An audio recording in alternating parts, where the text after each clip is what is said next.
Hello,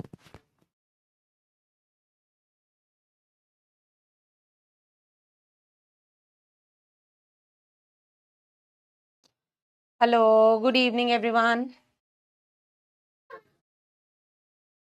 Good evening, good evening.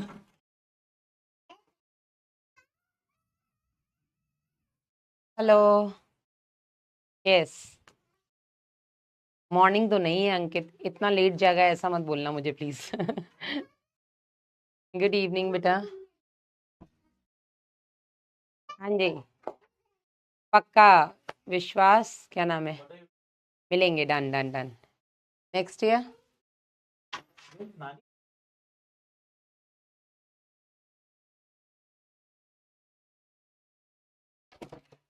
हाँ जी।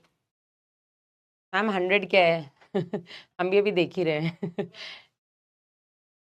आप ही लोगों की रिक्वेस्ट थी मैडम, इंग्लिश मीडियम में मिशन 100 आ रहा है, हिंदी में नहीं आ रहा है। तो आई वाज लाइक कि तुम क्यों परेशान हो रहे हो, जो इंग्लिश में आ रहा है तुम्हें भी चाहिए। एंड देखो, ऐसा कुछ आ भी रहा है।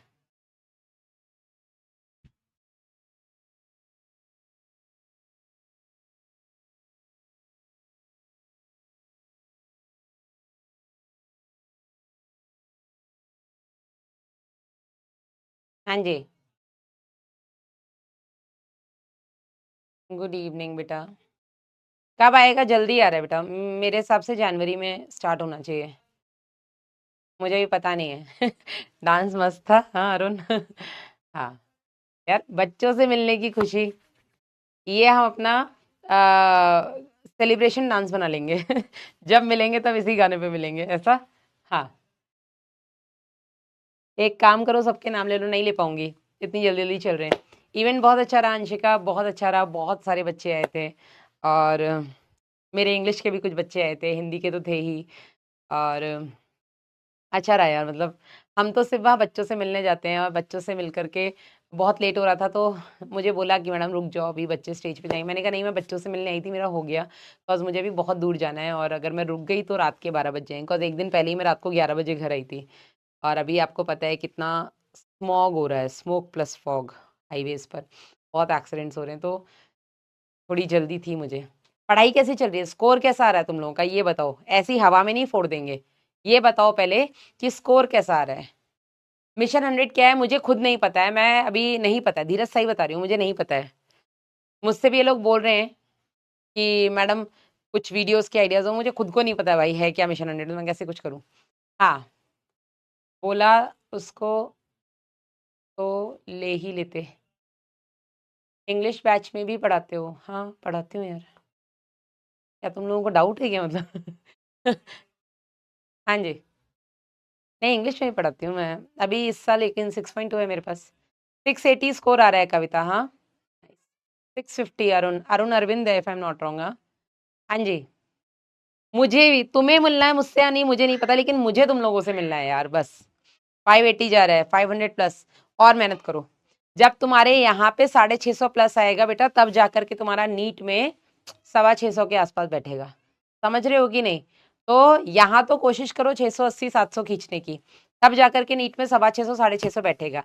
इस साल बेटा कट ऑफ लो गया था, अगली साल पेपर कितना भी टफ आएगा, कट ऑफ इतना लो नहीं जाएगा। रीजन बीइंग, इस साल कोई तैयारी नहीं था। बायो में तो सब तैयार थे, लेकिन फिजिक्स और केमिस्ट्री ने इस बार कट ऑफ बहुत कम कर दिया, स्पेशली फिजिक्स ने। अगली साल ऐसा नहीं होगा, अगली साल कट ऑफ इतना नीचे नहीं जाएगा। ठीक है, अगली साल 550 पे कॉलेज नहीं मिलेगा मेरे हिसाब से। कितना भी कम होगा तो भी 600 नंबर तो आपको लाने ही पड़ेंगे। ठीक है। बट ठीक है, सही दिशा में जा रहे हो। अभी 4 महीने हैं, और ये 4 महीने ही बेटा मेन होते हैं। तो आई एम श्योर जिसके अभी 500 550 आ रहे हैं, वो इन 4 महीने में अपने आप को 600 650 तक खींच लेगा, और खींचना भी है, खींचना पड़ेगा। ठीक है। चलिए। सो 650 640 665, नाइस नरेश, थोड़ा और मेहनत करो, थोड़ा और तुम्हें नहीं पता है, मुझे नहीं पता तुम्हें पता है कि नहीं पता, लेकिन मुझे मेरे लक्ष्य पे बहुत भरोसा है। I am waiting for my TRs. मुझे बहुत सारे टीआरआज मिलने वाले, मैं ऐसा सोच के बैठी हूँ। तुम लाओ नहीं लाओ बात की बात है, लेकिन मुझे सिलेक्शन चाहिए यार, बस। खत्म। ठीक है। और मुझे ऐसा लगता है, और तुम लोगों को ये बात पता है, कि अगली साल यकीन से ज्यादा रिजल्ट हमारे लक्ष्य से आने वाला है, मुझे ऐसा मेरा दिल कहता है। ठीक है, तो प्लीज मेरी उस उम्मीद को तुम्हें कायम रखना है, उस उम्मीद पे तुम्हें खरा उतरना है। ठीक है। क्वेश्चन कराइए, रिवीजन हम खुद ही कर लेंगे, हैं दिव्या। पर क्वेश्चन तो आप लोगों को उसमें AIR में बैच में करवाए जा रहे हैं ना, AIR बैच में तुम लोगों से क्वेश्चन करवाए गए हैं ना। यस तन्वी, 690 रैंक है पंडित जी, रैंक नहीं नंबर चाहिए 690। रैंक तो अभी कुछ मत सोचो, रैंक ऑल ओवर इंडिया बाद में निकालेंगे, अभी सिर्फ नंबर चाहिए। नहीं अभी लेकर नहीं आना है, ऐसे थोड़ा ना लूंगी मैं, तुम सिलेक्शन लोगे तब लूंगी। हाँ जी चले, लगानी पड़ेगी जान हसन खान, जान लगानी पड़ेगी, जी जान दिन रात सब एक कर दो बेटा, तभी सिलेक्शन होगा। बहुत बच्चे इस बार आए थे, उस दिन सोहेल आया था, अमीना, कौशिक, क्या नाम था, नंद किशोर, मनीष, रेशमा, रेशमा इसमें नहीं आई थी, पहले आई थी, मतलब हैं इस बार हिंदी मीडियम के जो बच्चे रिजल्ट सेलिब्रेशन में आए थे वो सेकंड वाले में 20 के आसपास आए थे अपने नीट के, लेकिन और भी बहुत सारे बच्चे थे जिन्होंने बाद में मैसेज किया है कि मैडम ये कॉलेज मिला, वो कॉलेज मिला, कॉलेज तो बहुतों को मिल गए हैं, ठीक है।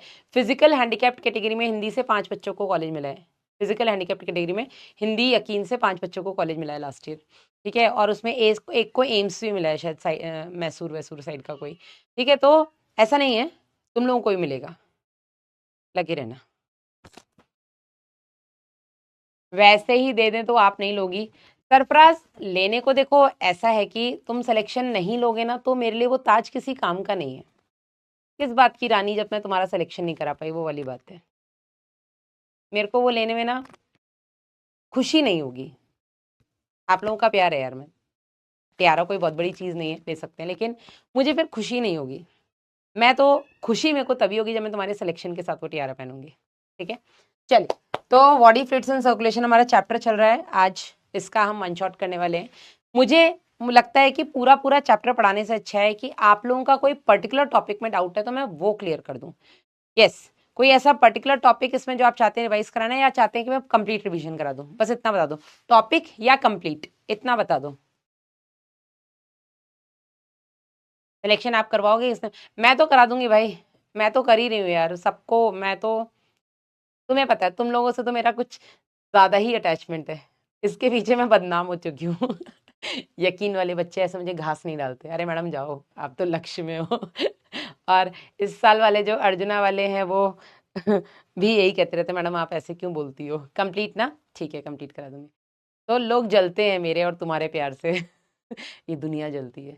ये मैडम ऐसा लक्ष्य वालों के साथ आपका क्या है, लक्ष्य वालों के साथ मेरा एक्स्ट्रा मैरिटल अफेयर चल रहा है भाई।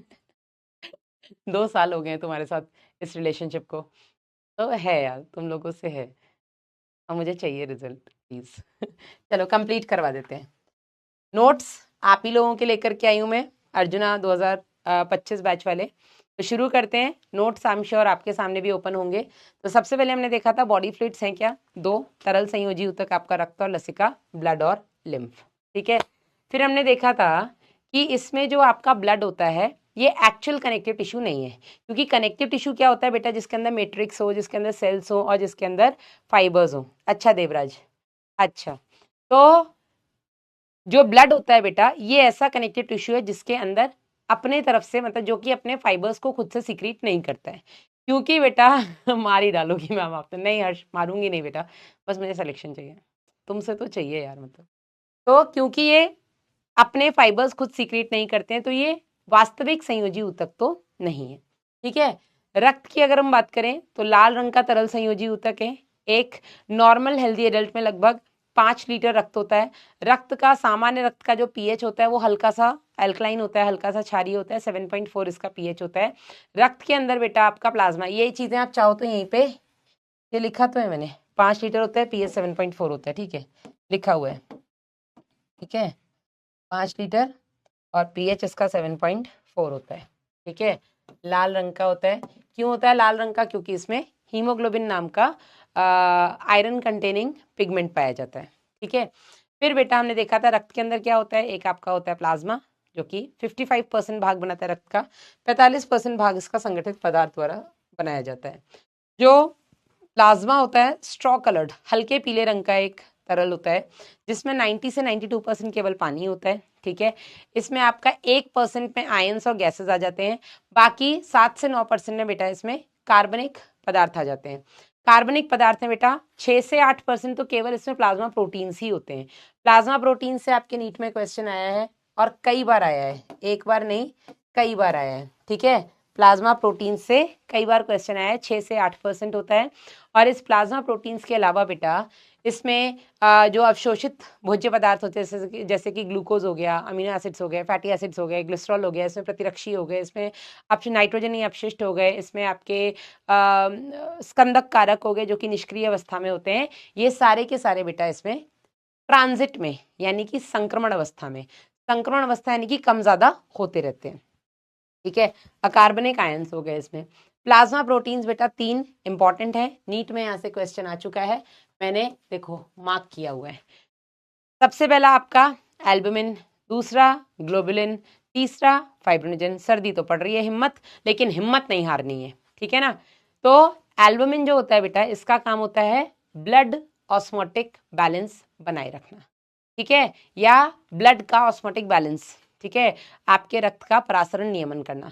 परासरण नियमन करना मतलब रक्त के अंदर जल और आयंस की मात्रा को बनाए रखना, ठीक है।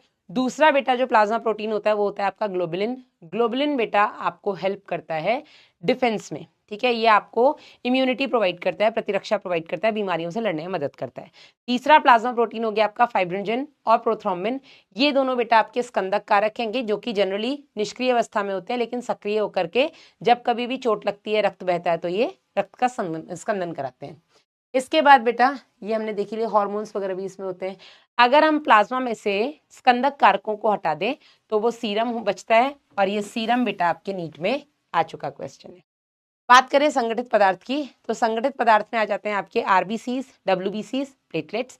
आरबीसी जिनको बेटा हम लाल रुधिर कणिकाएं या एरिथ्रोसाइट्स कहते हैं, डब्ल्यूबीसीज जिनको हम श्वेत रुधिर कोशिकाएं या ल्यूकोसाइट्स कहते हैं, और बोलो अमनदीप कौर अगर मैं सुन पाई तो सुन लूंगी। और प्लेटलेट्स बेटा जिनको हम बिंबाणु कहते हैं, पट्टिकाणु कहते हैं, थक्काणु कहते हैं, थ्रोम्बोसाइट्स कहते हैं, ठीक है। आरबीसीज के बारे में हम क्या जानते हैं, तो आरबीसीज जो होते हैं बेटा वो लाल रंग के होते हैं। लाल रंग की कोशिकाएं क्यों होती हैं, क्योंकि इनके अंदर एक लाल रंग का वर्णक, आयरन युक्त वर्णक पाया जाता है, लौह युक्त वर्णक हीमोग्लोबिन। हीमोग्लोबिन बेटा जो कि सामान्य स्वस्थ व्यक्ति में या एक हेल्दी एडल्ट में 12 से 16 ग्राम परसेंट पाया जाता है। इसमें भी बेटा अगर हम बात करें तो आपके जो फीमेल्स हैं उनमें 12 से 14 ग्राम परसेंट पाया जाता है, और मेल्स में 14 से 16 ग्राम परसेंट। ग्राम परसेंट का मतलब होता है कि 100 मिलीलीटर रक्त में 10-12 ग्राम, जो भी मैं बता रही हूँ, इतना पाया जाता है। मैम माइंड मैप से रिवीजन कर सकते हैं, सत्यम बिल्कुल कर सकते हैं, पॉडकास्ट से कर सकते हैं। बाकी उम्मीद सीरीज आपकी आई जाएगी फरवरी मार्च में, आई गेस उम्मीद सीरीज आ जाएगी, तो वहां जो भी ले, मैं भी ले सकती हूँ, शायद स्काई सर भी ले सकते हैं, कोई और भी ले सकता है, तो आप बेटा उम्मीद सीरीज भी जरूर ज्वाइन करें, क्योंकि आई नो वो वाला जो टाइम होता है आपका फरवरी मार्च वाला, आप बहुत बिजी होते हैं आपके बोर्ड्स की तैयारी के लिए या आपके स्कूल के जो भी एग्जाम्स होते हैं उसके लिए, तो आप सेल्फ स्टडी 11th की तो नहीं कर पाते हैं, ठीक है। तो उम्मीद सीरीज जरूर अटेंड करें। नहीं अंशिका ऐसा कुछ नहीं है, जिससे कि बेटा आपका हमारे साथ कम से कम 3-4 घंटे में रिवीजन होता रहेगा, ठीक है। AIR में क्लास 11th का रिवीजन नहीं हुआ है, क्यों प्रतिभा? लव यू लोड्स बेटा, 11th का रिवीजन क्यों नहीं हुआ है? शॉर्ट नोट्स कैसे बनाए, बहुत प्रॉब्लम आ रही है। मोहित यादव शॉर्ट नोट्स अपनी तरफ से ना बनाएं, ना करें जनाब, ना करें। शॉर्ट नोट्स अगर आपको बनाने तो आप हमारी कोई भी उम्मीद सीरीज उठा लो, कोई भी माइंड मैप उठा लो, मैं तो कहूंगी माइंड मैप उठा लो। शॉर्ट नोट्स अगर आपको बनाने हैं तो माइंड मैप उठा लो। आफिया माइंड मैप से ऑलरेडी कर लिया रिवीजन, वेरी गुड, अच्छी चीज है, इसमें कोई बुराई नहीं है। तुम अपनी तरफ से देखो, तुम्हारे पास कितना कुछ है, पॉडकास्ट है, तुम्हारे पास माइंड मैप है, उम्मीद है, लास्ट ईयर का उठा सकते हो, उम्मीद नहीं तो इस साल आएगा तब उठा लेना, ठीक है। एनसीईआरटी लाइन बाय लाइन आ गया है, बाकी तुम्हारे पास खुद के अपने नोट्स हैं, ठीक है, और एनसीईआरटी है, तो 6 तरीके तो तुम्हारे पास तैयार हैं अभी। कुछ नहीं पढ़ने का मैंने, एनसीईआरटी लाइन उठा लो। देखने का ही मन नहीं है, रात को नींद आ रही है लेकिन नींद भी नहीं आ रही, तो आंख बंद करके ईयरफोन लगा लो, पॉडकास्ट चला लो, ठीक है। देखने का मैंने ऐसे दूर रख लो फोन और या लैपटॉप, और नॉर्मली ऐसे माइंड मैप चला लो, ठीक है। बैठ के पढ़ने का मैंने उम्मीद सीरीज चला लो, खुद पढ़ने का मैंने एनसीईआरटी लेके बैठ जाओ, ठीक है। और अगर लिखने का भी मन है, क्वेश्चंस भी लगाने का मन है, तो अपने नोट्स लेकर के बैठ जाओ। कितने सारे तरीके हैं आपके पास। माइंड मैप से रिवीजन कर रही हूँ, वेरी गुड अलीशा, करो, कहीं से भी करो, बस पढ़ो, बस पढ़ो। पढ़ाई के अलावा अभी तुम्हें 4 महीने और कुछ मत करो यार, 4 महीने की बात है, जनवरी, फरवरी, मार्च, अप्रैल, मई का पहला संडे 3 या 4 तारीख को जो भी पड़ेगा, डन, खत्म खत्म। उसके बाद क्या करना है तुम्हें यार जिंदगी में?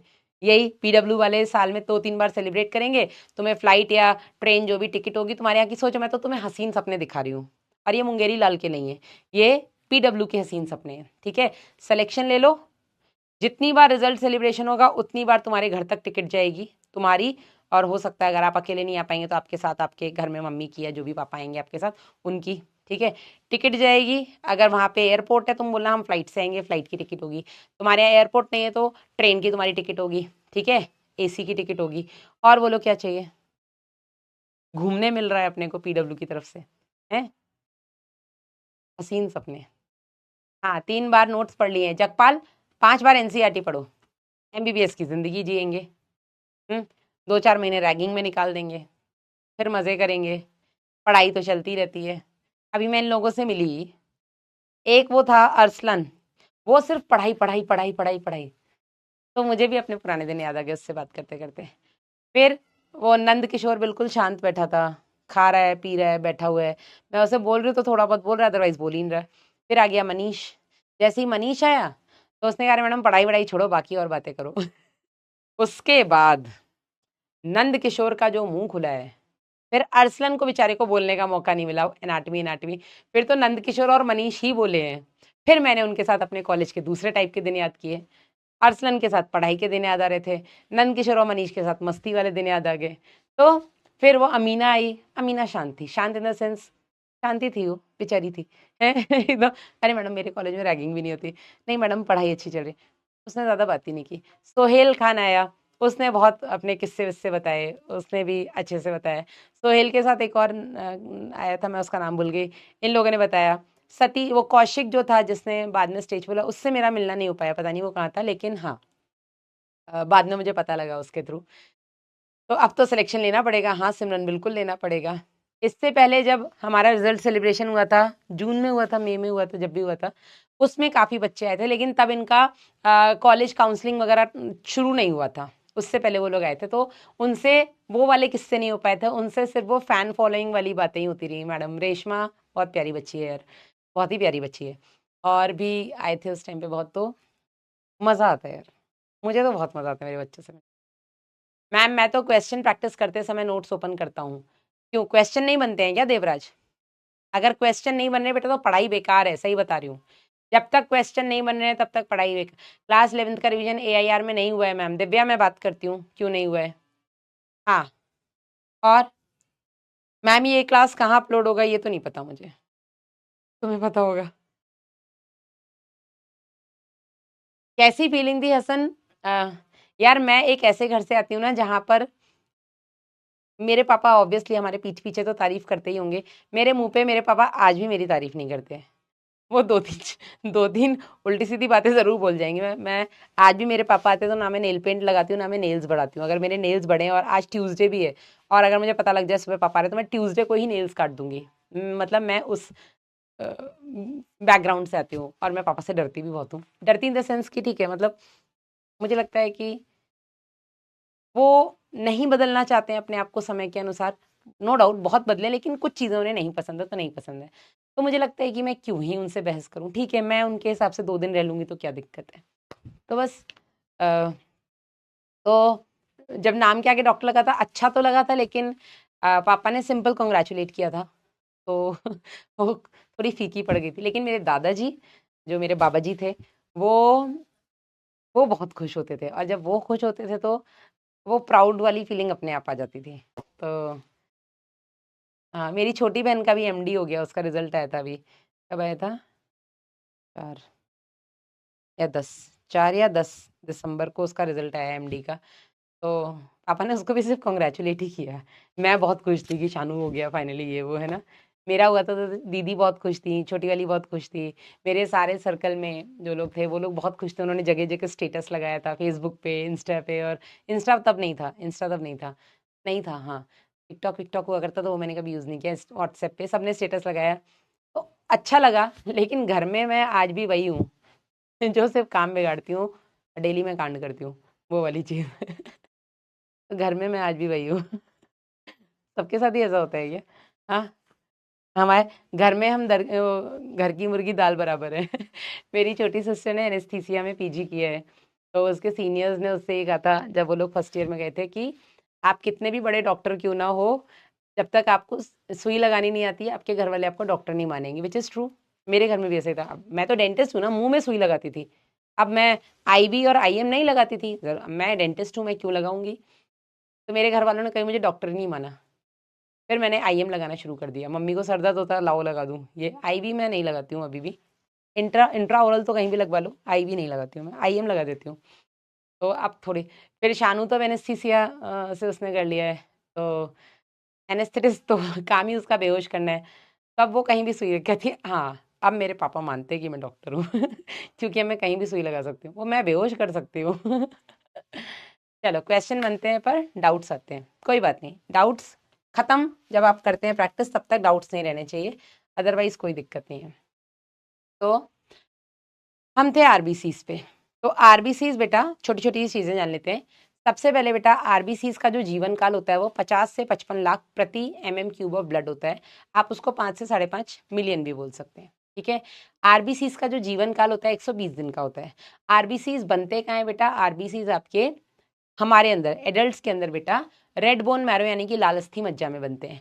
लेकिन जब बच्चा माँ के गर्भ में होता है, ठीक है, इंट्रा यूट्राइन लाइफ के टाइम पे जो आरबीसी बनते हैं या जो रक्त बनता है बेटा, वो बनता है आपके योक सैक में, लिवर में, स्प्लीन में, और पैदा होने के बाद बेटा लाल अस्थि मज्जा में। जब आरबीसी बनता है बेटा अपरिपक्व होता है तो वो एक नॉर्मल सेल की तरह होता है, उसमें सारे कोशिकांग होते हैं। लेकिन जैसे जैसे आरबीसी परिपक्व होता है बेटा तो वो बाइकॉनकेव हो जाता है, उसमें से सारे जो कोशिकांग होते हैं वो नष्ट हो जाते हैं ताकि उसमें ज्यादा से ज्यादा हीमोग्लोबिन समा सके, क्योंकि आरबीसी का मेन काम होता है बेटा गैसों का परिवहन, और जितना ज्यादा उसमें हीमोग्लोबिन होगा उतना ज्यादा वो गैसों का परिवहन कर पाएगा, ठीक है। आरबीसी बेटा बाइकॉनकेव और ई न्यूक्लिएटेड यानी कि न्यूक्लियस के बिना होते हैं, इनमें न्यूक्लियस नहीं होता है। लेकिन कुछ ऐसे स्तनी भी हैं जैसे कि आपके कैमल और लामा जिनके आरबीसीज में न्यूक्लियस होता है, ठीक है। बात करें डब्ल्यूबीसीज की, तो डब्ल्यूबीसीज आपके श्वेत रुधिर कणिकाएं, इनमें हीमोग्लोबिन नहीं होता, ये सफेद होती हैं। डब्ल्यूबीसीज का अगर हम काउंट देखें तो 1 मिलीमीटर क्यूब रक्त के वॉल्यूम में मात्र 6000 से 8000 डब्ल्यूबीसीज होते हैं। Yes, spleen is graveyard of RBCs, ठीक है। डब्ल्यूबीसीज मात्र आपके 6000 से 8000 प्रति mm³ रक्त में होते हैं। और ये बेटा जो डब्ल्यूबीसीज होते हैं इनका जीवन काल मात्र 3 से 10 दिन का होता है, ठीक है। कुछ ऐसे डब्ल्यूबीसीज हैं जैसे कि आपके मेमोरी सेल्स जो सालों जिंदा रहते हैं, अदरवाइज जनरल अगर हम डब्ल्यूबीसीज की बात करें तो 8-10 दिन तक जिंदा रहते हैं। डब्ल्यूबीसीज आपके दो तरीके के होते हैं, एक होते हैं बेटा आपके कणिकाणु ग्रैनुलोसाइट्स, एक होते हैं आपके अकणिकाणु ए ग्रैनुलोसाइट्स। जो ग्रैनुलोसाइट्स होते हैं वो होते हैं न्यूट्रोफिल्स, बेसोफिल्स, इओसिनोफिल्स। ए ग्रैनुलोसाइट्स होते हैं आपके मोनोसाइट्स और लिम्फोसाइट्स।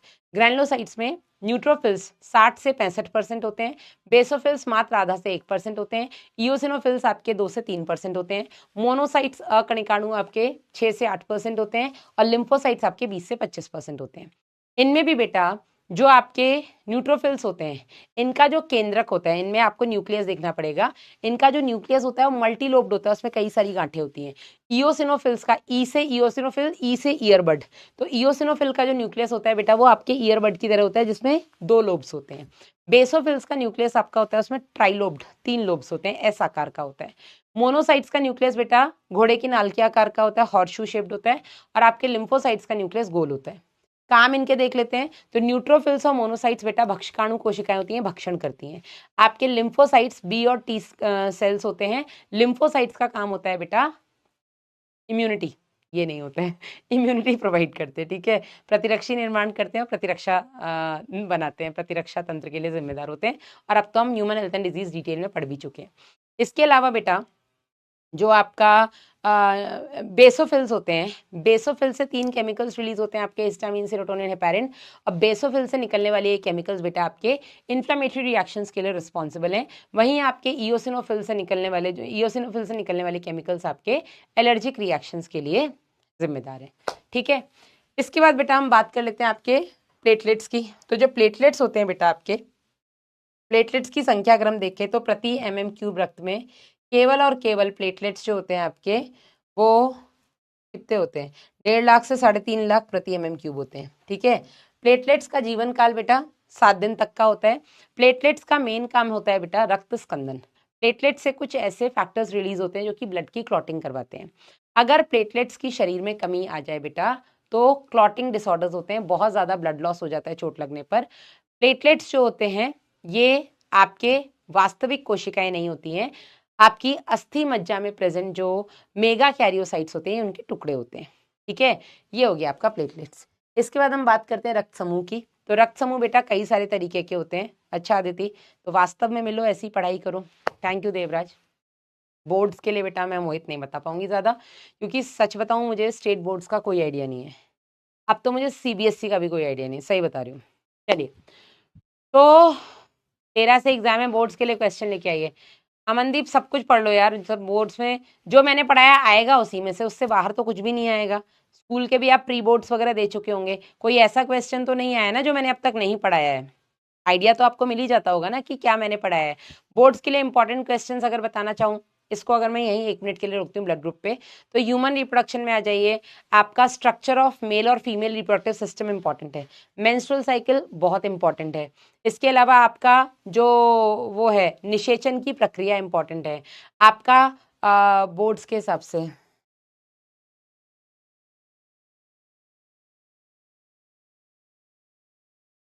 बोर्ड्स के हिसाब से लैक्टेशन का जो पूरा वो होता है, सॉरी डिलीवरी का जो पूरा वो होता है मैकेनिज्म, वो जो न्यूरो एंडोक्राइन प्रोसेस है वो इंपॉर्टेंट है। बात करें आपके रिप्रोडक्टिव हेल्थ की, तो उसमें तो कोई सा भी आपका कॉन्ट्रासेप्टिव मेथड कुछ भी आ सकता है मैकेनिज्म ऑफ एक्शन बताने के लिए। एमटीपी इंपॉर्टेंट है। आपके एसटीडीज क्यों होते हैं, किस में होते हैं, कौन सी एसटीडी किसके द्वारा होती है, वो इंपॉर्टेंट है। बंधता, कुछ भी किसी पर भी शॉर्ट नोट आ सकता है, जिफ्ट, गिफ्ट, आईसीएसआई, ठीक है, एम्ब्रियोनिक ट्रांसफर, किसी पे भी शॉर्ट नोट आ सकता है। जो आपका WHO द्वारा चलने वाले फैमिली प्लानिंग प्रोग्राम्स हैं उनका क्या कार्यनीतियां और क्या प्रॉब्लम्स हैं, तो कार्यनीतियां क्या हैं आपके फैमिली प्लानिंग प्रोग्राम की, वो आपको पता होनी चाहिए। बस सब कुछ तो यार वही है जो बोर्ड्स है, वही आपका नीट है। बस नीट में टिक लगाना है, बोर्ड्स में लिखना है। बस चित्र बनाने हैं बोर्ड्स में, नीट में चित्र नहीं बनाने हैं। ह्यूमन हेल्थ एंड डिजीज में एड्स पर आपका बढ़िया एमनियोसेंटेसिस, ये एमनियोसेंटेसिस इंपॉर्टेंट है। एड्स पे बढ़िया क्वेश्चन आ सकता है, 5 नंबर का भी आ सकता है। तो आपको 5 नंबर के हिसाब से एड्स का कारक रोगजनक क्या है, इसके अलावा एड्स का जो एचआईवी की संरचना क्या है, एड्स फैलता कैसे है, इससे बच कैसे सकते हैं, आपका जो एचआईवी होता है वो काम कैसे करता है, वो मैक्रोफेजेस में जाकर के किस तरीके से, कब इसके लक्षण दिखने शुरू होते हैं, क्या इसका उपचार है। ऐसे ही कैंसर के केस में, ठीक है। ड्रग्स से एक आध क्वेश्चन आएगा तो आएगा, ओपियोइड्स वगैरह का मैकेनिज्म ऑफ एक्शन बता दो, इसके रिसेप्टर्स वगैरह कहाँ प्रेजेंट होते हैं। या फिर बेटा इसमें आपका प्रतिरक्षा के प्रकार आ सकता है, तो आपका एक्टिव पैसिव इम्यूनिटी हो गया, उसमें दोनों में ही आपका नेचुरल आर्टिफिशियल उसके एग्जांपल्स आपको पता होने चाहिए। फिर इन्नेट इम्यूनिटी पे आपको पता होने चाहिए 4 बैरियर्स होते हैं, कौन कौन से होते हैं विद एग्जांपल्स, ठीक है। एक्वायर्ड इम्यूनिटी, आपके एंटीबॉडीज का स्ट्रक्चर बहुत इंपॉर्टेंट है, ठीक है, वो वाई शेप का जो स्ट्रक्चर होता है डाइसल्फाइड पॉइंट से जुड़ा होता है, ये आपका स्ट्रक्चर इंपॉर्टेंट है एंटीबॉडीज का। रोग में कोई भी रोग पूछ सकते हैं, टाइफाइड पे शॉर्ट नोट आ सकता है, मलेरिया सबसे ज्यादा इंपॉर्टेंट है, ठीक है, फिर कोई भी आ सकता है। और ये तो आपको पता ही, रोग तो आपको अच्छे से याद होंगे ना, कौन सा रोग, उसका रोगजनक क्या है, वो संक्रमण, उसका संक्रमण कैसे होता है, कौन से अंग को प्रभावित करता है, उसके लक्षण क्या है। अगर आपने वो टेबल मेरे साथ बनाई है और बनाई है आप लोगों ने, तो बस आपको उतना ही याद करना है, एज इट इज आ जाएगा, ठीक है। इसके अलावा फिर आपका बायोटेक्नोलॉजी में बेटा पीसीआर इंपॉर्टेंट है, जेल इलेक्ट्रोफोरेसिस इंपॉर्टेंट है, रिकॉम्बिनेंट डीएनए टेक्नोलॉजी के वो सारे जो स्टेप्स हैं 6, वो इंपॉर्टेंट है, वो 6 आपको एज इट इज पता होने चाहिए।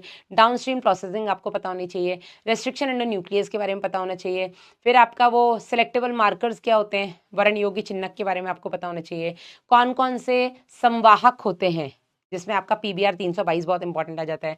अगर हम एप्लीकेशंस ऑफ बायोटेक्नोलॉजी की बात करें तो वहां से बेटा आपका BT कपास खुद में इंपॉर्टेंट है, ठीक है। जेनेटिकली मॉडिफाइड ऑर्गेनिजम्स के फायदे क्या हैं या क्यों बनाए जाते हैं जेनेटिकली मॉडिफाइड ऑर्गेनिजम्स, वो इंपॉर्टेंट है। ह्यूमन इंसुलिन जिसको हम ह्यूमलिन बोलते हैं, वो इंपॉर्टेंट है। बस बस जीन थेरेपी तो नीट पॉइंट ऑफ व्यू से इंपॉर्टेंट है, बोर्ड्स के हिसाब से जीन थेरेपी उतनी इंपॉर्टेंट नहीं। छोटी छोटी सी चीजें हैं यार, ये पढ़ो नीट पढ़ो, पढ़नी एक ही चीज है, लेकिन बस बेटा आपको आंसर लिखने का तरीका दोनों में, एक में सिर्फ टिक करना है, एक में पूरा पूरा लिखना है, ठीक है। सब तो पढ़ा है, हाँ सही बात है, सही बोल रहा है अरविंद। एवोल्यूशन, बहुत सारे ऐसे बोर्ड्स हैं जिनमें एवोल्यूशन नहीं है, बहुत सारे ऐसे हैं जिनमें है।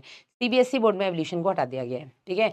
एवोल्यूशन से अगर हम बात करें तो बिग बैंग थ्योरी, ठीक है, बाकी की थ्योरीज ठीक है।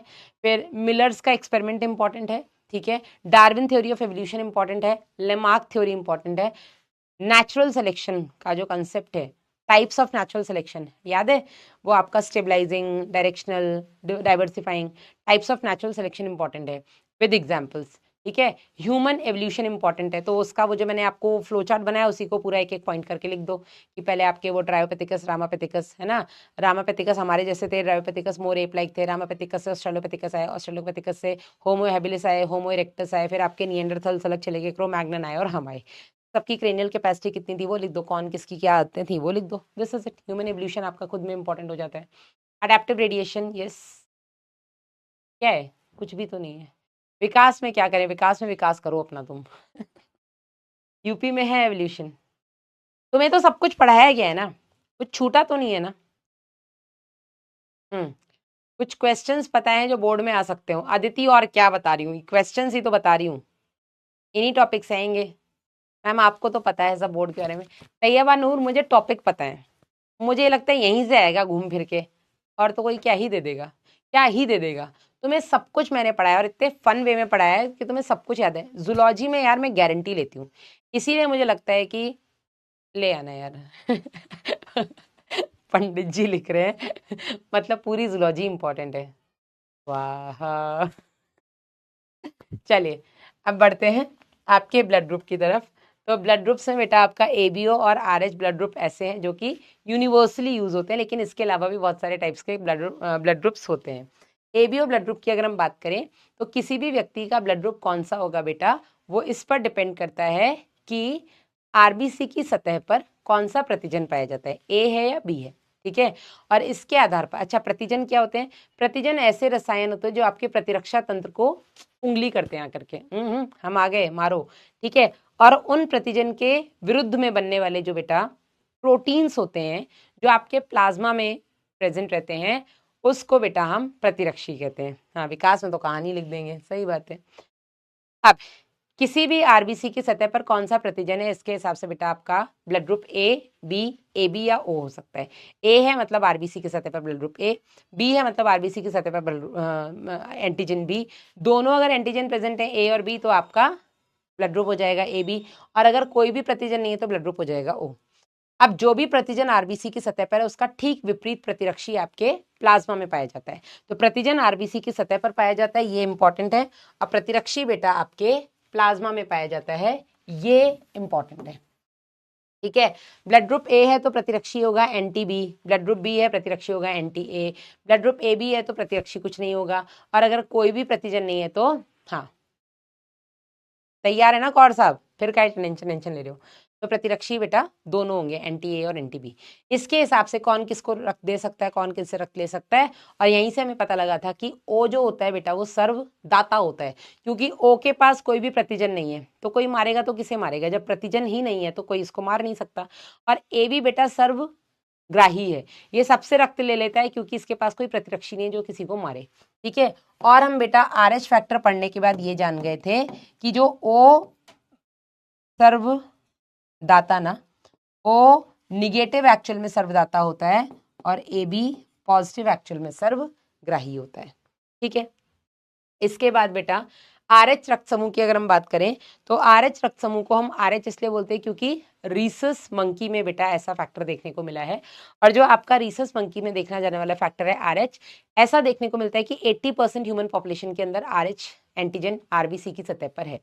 अगर आरएच एंटीजन आरबीसी की सतह पर है तो बेटा हम उसको आरएच पॉजिटिव बोल देते हैं। 80% ह्यूमन पॉपुलेशन आरएच पॉजिटिव है, केवल 20% ह्यूमन पॉपुलेशन ऐसी है जिसके पास आरएच प्रतिजन नहीं है और वो आरएच निगेटिव है, जिसके हिसाब से आपका blood group A negative, B positive, A B positive, O negative ऐसे हो सकते हैं, ठीक है। अब आरएच इनकम्पैटिबिलिटी, आरएच मिसमैचिंग का एक बहुत ही क्लासिक केस देखने को मिलता है बेटा आरएच अयोग्यता का।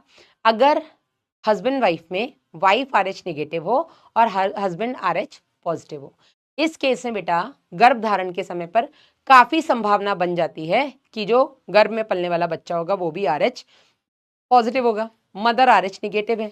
इस कंडीशन में बेटा एक क्लासिक केस देखने मतलब इस कंडीशन में या इस केस में एक कंडीशन देखने को मिलती है जिसको हम बोलते हैं एरिथ्रोब्लास्टोसिस फेटालिस या गर्भ रक्ताणु कोरकता। होता क्या है बेटा, पहला बच्चा तो बिल्कुल सेफ बाहर आ जाता है क्योंकि मदर निगेटिव है, बच्चा पॉजिटिव है, लेकिन मदर का ब्लड बच्चे के ब्लड के कांटेक्ट में आता नहीं है ना, बच्चे का ब्लड मदर के ब्लड के कांटेक्ट में आता है, तो दोनों को एक दूसरे के बारे में नहीं पता लगता, बच्चा सेफली 9 महीने डेवलप करके बाहर निकल जाता है। लेकिन जब वो बाहर निकल रहा होता है डिलीवरी प्रसव के दौरान, पूरी संभावना है कि बच्चे और माँ का ब्लड आपस में कांटेक्ट में आएगा, और अगर बेटा ये दोनों आपस में कांटेक्ट में आ गए तो माँ को एक नई चीज पता लगेगी, और वो बेटा नई चीज क्या होगी, RH। और जैसे ही माँ को पता लगेगा कोई RH नाम का सीन है, वैसे ही माँ के लिए बेटा वो फॉरेन बॉडी है, और माँ का ब्लड या माँ का इम्यून सिस्टम तुरंत उस RH को मारने के लिए एंटी RH प्रतिरक्षी अपने प्लाज्मा में बना लेगा। ठीक है, अब पहला बच्चा तो सेफली बाहर आ गया, लेकिन दूसरे बच्चे के केस में जब दूसरा बच्चा या वो माँ जब दोबारा कंसीव करेगी, दोबारा गर्भधारण करेगी, उस टाइम पर बेटा जब माँ का रक्त लीक होकर के, पहले केस में भी लीक हुआ था लेकिन पहले एंटी RH नहीं था, लेकिन दूसरे केस में बेटा माँ के पास एंटी RH बन चुका है क्योंकि वो RH को देख चुकी है। तो दूसरे बच्चे के केस में बेटा जब वो गर्भधारण वाली अवस्था रहेगी और माँ का रक्त गलती से अपरा से लीक करके बच्चे तक पहुंचेगा, तो रक्त के साथ साथ रक्त के प्लाज्मा में उपस्थित एंटी RH प्रतिरक्षी भी पहुंचेगा, और जब एंटी RH प्रतिरक्षी पहुंचेगा बेटा तो वो RH को मारेगा। RH को मारेगा मतलब RH तो RBC की सतह पे, तो RBC को मारेगा, और RBC को मारना बच्चे की भ्रूण की RBC फटने लग जाती है। इसी को बेटा हम एरिथ्रोब्लास्टोसिस फेटालिस बोलते हैं। एरिथ्रो मतलब RBC एरिथ्रोसाइट्स, ब्लास्टोसिस मतलब रप्चर यानी कि फटना, और फेटालिस मतलब फीटस यानी कि भ्रूण के, तो भ्रूण के RBC फटने लग जाते हैं। जब बेटा भ्रूण के RBC फटते हैं, इसी को हम एरिथ्रोब्लास्टोसिस फेटालिस या गर्भ रक्ताणु कोरकता कहते हैं। और इस कंडीशन में या तो बच्चा मरा हुआ पैदा होता है या पैदा होने के बाद मर जाता है। क्यों मर जाता है बेटा, क्योंकि उसके RBC फटने लग जाते हैं, तो उसमें गंभीर अरक्तता होने लग जाती है, हीमोग्लोबिन की कमी, ब्लड की कमी, सब कुछ कम हो जाता है। ठीक है, और इसी की वजह से उसको पीलिया हो जाता है। तो या तो बच्चा मरा हुआ पैदा होता है या पैदा होने के बाद मर जाता है। ठीक है, अब इस चीज से बचने के लिए बेटा हम रोगम नाम का इंजेक्शन देते हैं डिलीवरी के तुरंत बाद। ठीक है, ये जो रोगम नाम का इंजेक्शन होता है ये एक्चुअली एंटी RH होता है। इसमें क्या होता है बेटा, हम बने बनाए एंटी RH जो प्रतिरक्षी हैं वो मदर को इंजेक्ट कर देते हैं, जिससे कि जैसे ही भ्रूण का RH मतलब माँ के रक्त के कांटेक्ट में आएगा, इससे पहले माँ का प्रतिरक्षा तंत्र उसको पहचाने, वो जो इंजेक्ट हमने किया है वो जाकर के तुरंत उस RH को मार देगा, उन RBCs को नष्ट कर देगा जिसके ऊपर RH है। जब वो RBCs नष्ट हो जाएंगे तो माँ के ब्लड के कांटेक्ट में नहीं आ पाएंगे, या माँ का प्रतिरक्षा तंत्र उनको नहीं पहचान पाएगा, तब तक वो नष्ट हो चुकी होंगी। तो अभी भी माँ के पास कोई भी एंटी RH नहीं बनेगा, और ऐसा हर डिलीवरी के बाद करना पड़ेगा। ठीक है, इसके बाद बेटा नेक्स्ट टॉपिक है आपका रक्त स्कंदन। तो रक्त स्कंदन कब होता है बेटा, चोट लगने पर। ठीक है, क्यों होता है, ताकि बहुत ज्यादा ब्लड का लॉस बॉडी से ना हो जाए। अब इसके लिए बेटा रक्त स्कंदन के लिए कुछ फैक्टर्स रिलीज होते हैं, एक इंटरनल एक्सटर्नल।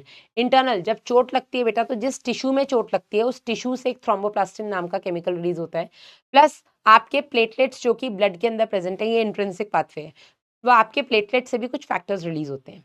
इन फैक्टर्स के रिलीज होने से आपके प्लाज्मा में जो स्कंदक कारक थे, 13 स्कंदक कारक, वेरी गुड मनीष, वो स्कंदक कारक आपके जो निष्क्रिय अवस्था में पड़े हैं वो एक एक करके सक्रिय होते हैं। पहला सक्रिय होगा, फिर वो दूसरे को सक्रिय करेगा, फिर वो तीसरे को। तो इससे एक चीज क्लियर होती है कि अगर एक भी कारक गुम गया या एक भी कारक सक्रिय नहीं हुआ तो आने वाली जो सारी रिएक्शन है वो भी रुक जाएंगी, और इस तरीके की रिएक्शन को बेटा हम कैस्केड प्रोसेस कहते हैं। क्या कहते हैं इसको हम, कैस्केड प्रोसेस।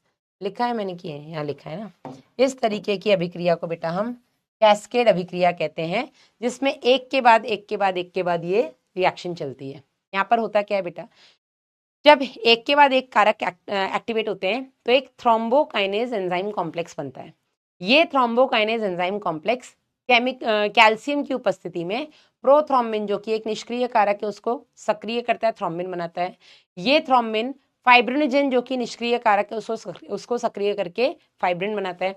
ये फाइब्रिन के धागे बेटा उस चोट लगने वाली जगह पे जो मरी हुई रक्त कोशिकाएं हैं उनके साथ मिलकर के बेटा एक थक्का बना लेता है, इसी को हम ब्लड क्लॉट कहते हैं।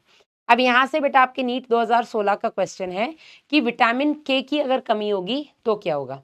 विटामिन के की कमी से बेटा ब्लीडिंग होती है। क्यों? क्योंकि विटामिन के अगर कम होगा आपकी बॉडी में तो प्रोथ्रोम्बिन नहीं बनेगा, प्रोथ्रोम्बिन नहीं बनेगा तो थ्रोम्बिन नहीं बनेगा, थ्रोम्बिन नहीं बनेगा तो फाइब्रिनोजन को फाइब्रिन में नहीं कन्वर्ट किया जाएगा, और फाइब्रिन नहीं बनेगा बेटा तो थक्का नहीं बनेगा। ठीक है, तो इस पूरे मैकेनिज्म में विटामिन के और कैल्शियम आयन की बहुत इंपॉर्टेंट भूमिका है। आगे बढ़ते हैं, अगला टॉपिक है आपका लसिका। तो लसिका क्या होता है बेटा? लसिका आपका एक तरल संयोजी ऊतक है, लेकिन ये आपका रक्तहीन तरल कलरलेस फ्लूइड कनेक्टिव टिश्यू है। रक्तहीन क्यों है बेटा? क्योंकि इसके अंदर आरबीसीज नहीं होते, इसके अंदर हीमोग्लोबिन नहीं होता। एक्चुअल में लसिका बनता कैसे? इसको बेटा हम ऊतक द्रव्य या अंतराली द्रव्य भी कहते हैं। क्यों? क्योंकि जब बेटा आपकी रक्त वाहिनियां या केशिकाएं ऊतक स्तर पे आती हैं तो केशिकाओं की झिल्ली से या केशिकाओं की जो परत है, केशिकाएं तो सिंगल लेयर्ड आपके एंडोथीलियम से बनी है, इसमें तो ट्यूनिका एक्सटर्ना ट्यूनिका मीडिया नहीं होता है, केवल ट्यूनिका इंटरना होता है जहां पर आपकी सरल छल की उपकला है। तो उन उपकला कोशिकाओं के बीच में जो बेटा जगह होती है वहां से आपके जो प्लाज्मा है वो रिस्क करके लीक होकर के बेटा आपकी केशिकाओं के बाहर चला जाता है। जब वो केशिकाओं के बाहर ऊतकों के बीच में भर जाता है तो इसी को बेटा हम ऊतक द्रव्य कहते हैं। अब जो लसिका वाहिनियां हैं, उन लसिका वाहिनियों का काम होता है इस ऊतक द्रव्य को वापस से ला करके बड़ी बड़ी शिराओं में डाल देना। ठीक है, ताकि जो भी ब्लड का लॉस हुआ है उसको वापस से ब्लड में कवर कर दिया जाए। तो बार बार आपका ब्लड आता है केशिकाओं के स्तर पर, ऊतक के स्तर पर, और वहां पे रिस्क करके लसिका बनाता है, और ये लसिका को लसिका वाहिनियां वापस से बड़ी बड़ी शिराओं में डालती जाती है। ठीक है, यस फ्यूचर प्रिटी डॉक्टर। तो ये जो लसिका होती है बेटा, इस लसिका का घटक आपके प्लाज्मा के बिल्कुल बराबर होता है। इसमें आपके डब्ल्यूबीसीज होते हैं, मतलब केवल लिम्फोसाइट्स होते हैं, डब्ल्यूबीसीज में भी केवल इसमें लसिकाणु होते हैं, ना तो इसमें प्लेटलेट्स होते हैं ना इसमें आरबीसीज होते हैं। बाकी इसमें वो सब कुछ जो आपके प्लाज्मा में है, अवशोषित पदार्थ, नाइट्रोजनी अवशिष्ट, हॉर्मोन्स, स्कंदक कारक, एंटीबॉडीज, वो सब कुछ बेटा आपकी लसिका में होता है। बस ग्लूकोज और प्लाज्मा प्रोटीन जो होते हैं उनका थोड़ा सा घटक ऊपर नीचे होता है। ग्लूकोज की मात्रा आपके प्लाज्मा की तुलना में लसिका में ज्यादा होती है, और प्रोटीन्स की मात्रा लसिका की तुलना में प्लाज्मा में ज्यादा होती है। ठीक है, और लसिका तंत्र में क्या क्या आ जाता है? इसमें लसिका अंग आ जाते हैं, जैसे कि स्प्लीन हो गया, टॉन्सिल्स हो गए आपके, लसिका गांठें हो गई, इसमें आपके लसिकाणु आ गए, लसिका वाहिनियां हो गई। ठीक है, इसके अलावा बेटा जो आपका लसिका तंत्र होता है, यहाँ पर जो लसिका वाहिनियां हैं, लसिका वाहिनियों में आपको बस दो ही चीजें पता होनी चाहिए। पहला ये कि ये यूनिडायरेक्शन फ्लो करते हैं, एक ही दिशा में बस ये बहाव करते हैं, और वो करते हैं ऊतक से हृदय तक या ऊतक से बड़ी बड़ी शिराओं तक। जैसे रक्त वाहिनियां क्या करती हैं? ब्लड को हृदय से अंग तक लाती हैं, अंग से हृदय तक ले जाती हैं। लसिका वाहिनियां हृदय से अंग तक नहीं लाती हैं, केवल जो ऊतक में, अंगों के अंदर जो ऊतक जहाँ पे जो लसिका बना है वहां से बेटा ले जाकर के वापस शिरा में डाल देती हैं। ठीक है, यहाँ पर बेटा दूसरी चीज जो इंपॉर्टेंट लसिका वाहिनियों में वो ये, एक लैक्टील नाम की लसिका वाहिनी होती है जो छोटी आंत में पाई जाती है, और इसका काम है छोटी आंत से वसा का अवशोषण करना। ठीक है, आगे बढ़ते हैं, परिसंचरण पथ। ये देखो लैक्टील्स मैंने यहाँ पे बताया है, हाँ ये लैक्टील। ठीक है, अगला है बेटा आपका परिसंचरण पथ। परिसंचरण पथ बेटा दो प्रकार के होते हैं, खुला और बंद प्रकार का। जो खुले प्रकार का परिसंचरण तंत्र होता है बेटा, वो आपको देखने को मिलता है किसमें? एनिलिडा में, जोंक में। ठीक है, आर्थ्रोपोडा में, मोलस्का में, इकानोडर्मेटा और हेमिकॉर्डेटा। इसके अलावा आपके संघ कॉर्डेटा के उपसंघ यूरोकॉर्डेटा, ये बेटा खुले प्रकार का परिसंचरण तंत्र दर्शाते हैं, जबकि बंद प्रकार का परिसंचरण तंत्र आपके बाकी के एनिलिडा और बाकी के आपके संघ कॉर्डेटा के सदस्य दर्शाते हैं। ठीक है, खुले प्रकार के परिसंचरण तंत्र में जो रक्त वाहिनियां होती हैं वो पूरी तरीके से विकसित नहीं होती हैं। तो रक्त हृदय से निकलता है रक्त वाहिनियों में, लेकिन जाकर के आपकी, क्योंकि रक्त वाहिनियां विकसित नहीं है, तो ऐसी गुहाओं में फैल जाता है। उन गुहाओं को बेटा हम साइनस बोल देते हैं। ठीक है, उन गुहाओं में फैल जाता है, उन्हीं गुहाओं में आपके अंग डूबे रहते हैं, तो वहां पे उनको जो भी बदलना है उस लसिका के साथ या हीमोलिम्फ के साथ वो बदल लेते हैं। ये हमने कॉकरोच में पढ़ा है। मेंढक में बेटा हमने बंद प्रकार का परिसंचरण तंत्र पढ़ा है। इसमें बेटा पूर्ण विकसित रक्त वाहिनियां होती हैं, रक्त हृदय से वाहिनियों से निकलता है, वाहिनियों से होते हुए अंग तक पहुंचता है, ऊतकों तक पहुंचता है, और उसी वाहिनियों से होते हुए वापस से हृदय में आता है। बंद प्रकार का परिसंचरण तंत्र। बंद प्रकार के परिसंचरण तंत्र के कई फायदे हैं खुले प्रकार के परिसंचरण तंत्र की तुलना में। बंद प्रकार का परिसंचरण तंत्र बेटा जो कॉम्प्लेक्स ऑर्गेनिजम्स हैं, जो मल्टी सेलर, जो बहुकोशिकीय जटिल जीव हैं बेटा, उनमें तीव्र गति से शरीर के हर एक कोने तक बराबर मात्रा में जो भी न्यूट्रिएंट्स चाहिए या जो भी अपशिष्ट पदार्थ वहां से निकालने, उनको सही समय पे पहुंचाने में मदद करता है आपका बंद प्रकार का परिसंचरण तंत्र। तो बंद प्रकार का परिसंचरण तंत्र खुले प्रकार के परिसंचरण तंत्र से ज्यादा बेटर है। इसमें एक तो तीव्र गति से संचरण होता है जो भी पदार्थ है उनका, दूसरा बेटा यूनिफॉर्म संचरण होता है, सारे शरीर के अंगों तक बराबर मात्रा में जो चीज जहां चाहिए तीव्र गति से हो जाता है। अब परिसंचरण पथ बेटा 3 प्रकार के होते हैं, एकल परिसंचरण, अपूर्ण दोहरा और दोहरा परिसंचरण, single circulation, incomplete double circulation और डबल सर्कुलेशन। जो एकल परिसंचरण होता है बेटा मछलियों में देखने को मिलता है। मछलियां जिसमें एक आलिंद और एक निलय होता है, 2 कोष्ठ वाला हृदय होता है। एकल परिसंचरण इसको हम इसलिए बोलते हैं क्योंकि पूरे हृदय चक्र में केवल एक ही बार रक्त अंदर आता है, एक ही बार रक्त बाहर जाता है, प्रवेश और निकास दोनों एक एक बार होता है, इसको हम एकल परिसंचरण कहते हैं। बात करें अपूर्ण दोहरे परिसंचरण की, तो अपूर्ण दोहरे परिसंचरण देखने को मिलते हैं उभयचर और सरीसृप में, जहां पर 2 आलिंद और एक निलय पाया जाता है। 2 आलिंद की वजह से यहाँ पर एंट्री 2 बार होती है लेकिन निकलता केवल रक्त एक बार है। तो ये आपको उभयचर और सरीसृप में देखने को मिलेगा। सरीसृप में कुछ अपवाद हैं जैसे कि मगरमच्छ, घड़ियाल, ये भी एलिगेटर, ये बेटा है तो सरीसृप लेकिन इनमें पूर्ण दोहरा परिसंचरण देखने को मिलता है क्योंकि इनके हृदय जो होते हैं वो 4 कोष्ठी होते हैं, 2 आलिंद और 2 निलय, जिसकी वजह से इनके हृदय में रक्त आता भी 2 बार है और निकलता भी 2 बार है। ये होता है पूर्ण दोहरा परिसंचरण। हम पूर्ण दोहरा परिसंचरण आगे डिटेल में पढ़ेंगे। ये देखो मछलियों का मैंने बताया था, इसमें वी ऑक्सीजनित रक्त आएगा, वी ऑक्सीजनित निकलेगा, क्लोम में जाके ऑक्सीजनित होगा, वहां से ऑक्सीजन लेकर के अंगों तक जाएगा, अंगों में वी ऑक्सीजनित होकर के वापस हृदय में आ जाएगा। अपूर्ण बेटा आपने मेंढक में पढ़ा है, पूर्ण हम अपने केस में पढ़ेंगे। मानव परिसंचरण पथ की अगर हम बात करें बेटा, तो मानव परिसंचरण पथ में आपका हृदय हो गया, ठीक है, रक्त हो गया और रक्त वाहिनियां हो गई। तो रक्त हम पढ़ चुके हैं। रक्त वाहिनियों की बेटा अगर हम बात करें तो रक्त वाहिनियों में धमनी, शिरा और केशिकाएं आती हैं। धमनी, शिरा और केशिकाओं में आपको मैंने बताया था कि एक महाधमनी निकलती है हृदय से, ये अंगों तक जाती है तो धमनी में डिवाइड होती है। धमनी बेटा अंगों के अंदर जाती है तो धमनिका बनाती है और पतली हो जाती है, और धमनिका ही आगे जाके केशिका बनाती है और शरीर के एक एक ऊतक तक पहुंचती है। यही ऊतक से केशिकाएं इकट्ठी होकर के शिरिका बनाती हैं, शिरिकाएं मिलके शिरा बनाती है, अंगों से एक एक शिरा मिलके निकल के बाहर महाशिरा में खुलती है, महाशिरा जाकर के आपके हृदय में खुलता है। ठीक है, तो इस तरीके से पूरा परिसंचरण होता है। धमनी और शिरा में हम अंतर देखेंगे, लेकिन उससे पहले केशिका आपको बता दूं कि केशिका में केवल और केवल आपकी एंडोथीलियम होती है, जिसमें तरल छल की उपकला पाई जाती है केशिका में। ठीक है, इसमें केवल और केवल एंडोथीलियम होती है। धमनी और शिरा में अगर हम बात करें तो दोनों में 3 लेयर होती हैं, बाहर ट्यूनिका एक्सटर्ना, बीच में ट्यूनिका मीडिया और सबसे अंदर ट्यूनिका इंटरना। जो बाहर अर्जुना से याद है, चलिए, जो ट्यूनिका एक्सटर्ना होती है बेटा वो सघन संयोजी ऊतक की बनी होती है, ठीक है, अनियमित संयोजी ऊतक की। जो मीडिया होती है बेटा वो चिकनी पेशी की बनी होती है, और जो इंटरना होती है वो आपकी सरल छल की उपकला की बनी होती है। धमनी ऐसी रक्त वाहिनियां हैं जो कि रक्त को हृदय से दूर लेकर जाती हैं। शिराएं बेटा हृदय की तरफ लेकर आती हैं। जनरली जो धमनियां हैं बेटा वो ऑक्सीजनित रक्त का वहन करती हैं, आपकी पल्मोनरी आर्टरी को छोड़ के वो भी ऑक्सीजनित रक्त लेकर जाती है। इसी तरीके से शिराएं बेटा सारी भी ऑक्सीजनित रक्त लाती हैं पल्मोनरी वेन को छोड़ करके। धमनियां जो होती हैं बेटा इसकी भित्ति मोटी होती है, और दोनों में बेटा वही है same, tunica externa, media interna, लेकिन जो मीडिया है चिकनी पेशी वाली परत उसमें अंतर देखने को मिलता है। धमनी में जो चिकनी पेशी वाली मीडिया है बेटा वो मोटी होती है, शिराओं में वो पतली होती है, जिसकी वजह से धमनी की अवकाशिका जो होती है वो सक्रिय हो जाती है और शिराओं की अवकाशिका आपको चौड़ी मिलती है। अब ऐसा क्यों होता है बेटा? धमनी की भित्ति मोटी होने का रीजन ये होता है कि धमनी में हृदय हाई प्रेशर से ब्लड निकालता है, हाई प्रेशर से ब्लड जाता है बेटा। अगर इसकी भित्ति मोटी नहीं होगी तो पूरी संभावना है कि धमनी फट जाएंगी, और धमनी फट गई तो इंटरनल ब्लीडिंग होगी, मर जाएगा इंसान।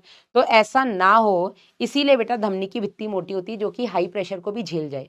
तो ब्लड प्रेशर धमनी में ज्यादा होता है, शिराओं में कम होता है। शिराओं में क्योंकि ब्लड प्रेशर कम है तो हो सकता है शिरा से अगर रक्त ऊपर आ रहा है तो वापस नीचे चला जाए क्योंकि ब्लड प्रेशर कम है। तो जगह जगह पर बेटा यहाँ पर कपाट लगे होते हैं जो कि बैकफ्लो को रोकते हैं। ठीक है, धमनियां आपके शरीर में गहराई से होती हैं सिचुएटेड, जबकि शिराएं तो आपको ऊपर ही दिख जाती हैं, नीली हरी रंग की, धमनियां आपके लाल रंग की होती हैं। This is it. ठीक है, बात करते हैं केशिका, मैंने आपको बता ही दिया। बात करते हैं आपके मानव हृदय की, तो मानव हृदय आपका मीजोडर्म से उत्पन्न होता है। मीडियास्टाइनम इसकी लोकेशन है, आपके बक्षीय गुहा में बिल्कुल बीचों बीच हल्का सा बाईं ओर टिल्टेड रहता है, आपके बाएं फेफड़े की तरफ। ठीक है, हृदय का जो आवरण होता है इसको बेटा हम पेरिकार्डियम बोलते हैं, पेरिकार्डियम, परी हृदय आवरण भी इसको हम बोल देते हैं। पेरिकार्डियम भी बेटा डबल मेम्ब्रेनस होता है, जैसे आपका प्लूरा होता है, ठीक है ना। तो इसका भार लगभग 250 से 300 ग्राम होता है और आपकी बंद मुट्ठी के आकार का होता है।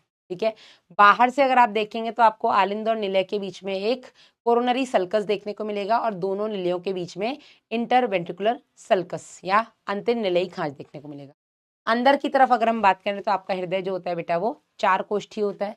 4 कोष्ठीय में बेटा अगर हम देखें तो यहाँ पर 2 आलिंद 2 निलय होते हैं, जिसमें आप देख सकते हैं कि आलिंद की भित्ति पतली होती है, निलय की भित्ति मोटी होती है, जिसमें बाएं निलय की भित्ति सबसे मोटी होती है। और उसका भी रीजन होता है, हैप्पी बर्थडे अंकुश कुमार, और उसका भी रीजन ये होता है कि बाएं निलय को सबसे ज्यादा प्रेशर लगाना पड़ता है ताकि ज्यादा मात्रा में रक्त को बाहर पंप कर सके, इसीलिए बेटा इसकी भित्ति सबसे ज्यादा मोटी होती है।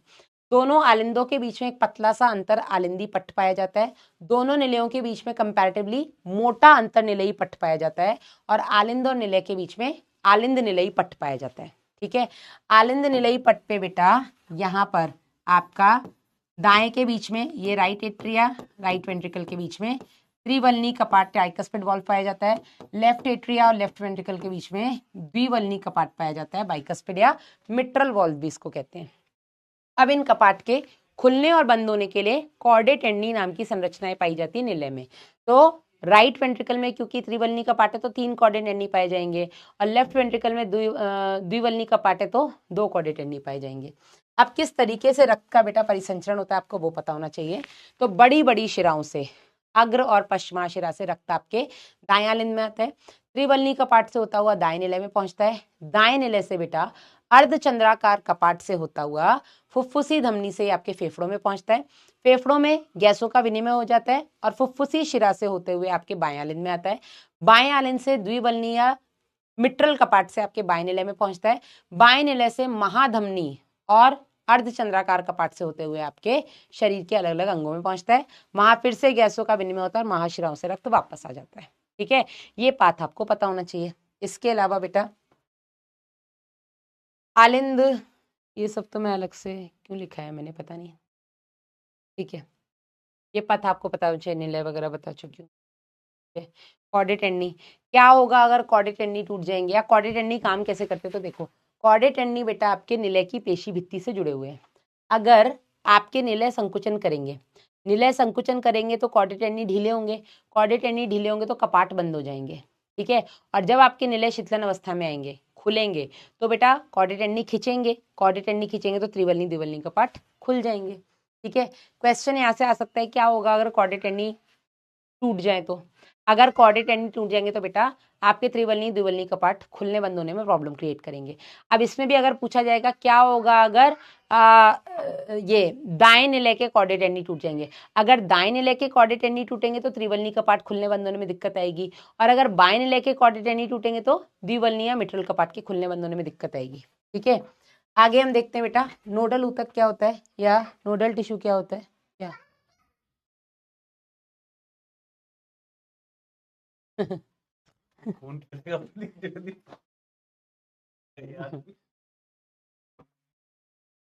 चलिए, तो हैप्पी बर्थडे सुनील सुमन। नोडल ऊतक क्या होता है बेटा, नोडल ऊतक आपका हृदय पेशियों से बना हुआ है। ठीक है, अब आपकी हृदय पेशियां ही हृदय के कुछ कुछ जगहों पर मॉडिफाई हो गई हैं, रूपांतरित हो गई हैं, और इस तरीके से मॉडिफाई हो गई हैं कि ये क्रिया विभव खुद से बना सकती हैं। अनुपमा पहले मैं पढ़ा दूं उसके बाद सुनती हूँ प्लीज, वरना फिर भटक जाते हैं हम लोग। तो ये इस तरीके से मॉडिफाई हो गई हैं हृदय पेशियां जो कि क्रिया विभव उत्पन्न कर सकती हैं। तो ऐसी हृदय पेशियां जो क्रिया विभव उत्पन्न करने के सक्षम है बेटा, उन हृदय पेशियों को हम नोडल ऊतक कहते हैं। अब नोडल ऊतक बेटा हमारे हृदय में अलग अलग जगह पे प्रेजेंट है और इनकी लोकेशन के बेसिस पे हमने उनको नाम दिया है, क्योंकि हमारे हृदय के पास अपना खुद का क्रिया विभव बनाने की वो है, क्या है, क्षमता है। इसलिए बेटा हम बोलते हैं कि हमारा हृदय मायोजेनिक है। मायो मतलब मसल, जेनिक मतलब बनाना, तो हमारे हृदय में अपनी मसल्स खुद से क्रिया विभव बना सकती हैं, इसलिए बेटा हम इनको मायोजेनिक कहते हैं। ठीक है, मेंढक का हृदय भी मायोजेनिक होता है, लेकिन जो कीट वगैरह हैं जैसे कॉकरोच का बेटा हृदय खुद से अपना काम नहीं कर सकता, उनका ब्रेन के हिसाब से वो काम करता है और उसका बेटा न्यूरोजेनिक हार्ट होता है। ठीक है, अब मायोजेनिक हार्ट में बेटा हमने देखा था कि सबसे पहले आता है आपका ऐसे नोड बेटा जो होता है जिसको हम साइनो एट्रियल नोड बोलते हैं। साइनो एट्रियल नोड इसको हम क्यों बोलते हैं, क्योंकि बेटा यहाँ पर आपका कोरोनरी साइनस खुलता है, कोरोनरी साइनस जो आपके हृदय से आने वाली शिरा है उसको हम कोरोनरी साइनस कहते हैं। ये बेटा यहाँ पर खुलता है जो कि हृदय से रीऑक्सीजनित रक्त लेकर आता है, और ये आपके आलिंद के ऊपरी, दाएं आलिंद के ऊपरी दाएं कोने में होता है जहां पर कोरोनरी साइनस खुल रहा है। इसलिए बेटा एट्रिया में, आलिंद में, साइनस के पास, इसलिए हम इसको साइनो एट्रियल नोड कहते हैं, शिरा आलिंदी पर्व।